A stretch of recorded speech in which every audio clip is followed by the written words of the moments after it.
Scale of the work సంబంధించి and ఎట్లా ఇది మీకు రెస్పాన్సిబిలిటీ వచ్చింది.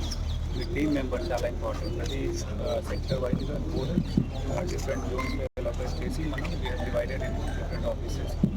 నాయబ్ తహసీల్దార్ కానీ డీటీ కానీ తహసీల్దార్ కానీ ఎల్పీయూడీ కానీ. సో మీరు కదా మీ టీమ్ మెంబర్స్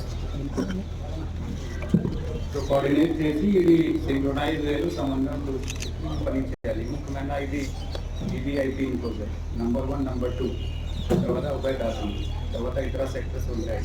ఏమైనా కోఆర్డినేషన్లో గ్యాప్ ఉంటే దానికి ఇష్యూ రావచ్చు. అలాగే ఇప్పుడు 80 సెంటర్స్ ఉన్నాయి తెలంగాణ డిస్ట్రిబ్యూషన్ సంబంధించి. సో మీకు అండర్స్టాండింగ్ ఉండాలి. అండ్ ఈరోజు కేవలం నేను సంబంధించి లైజనింగ్ ఆఫీసర్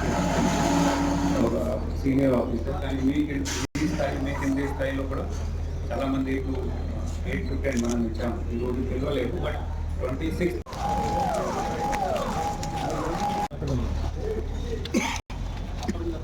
ముందుకురా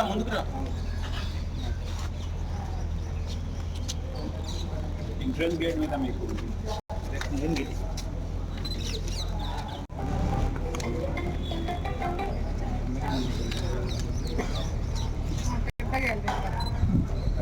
చాలా మంది మీడియా సంబంధించి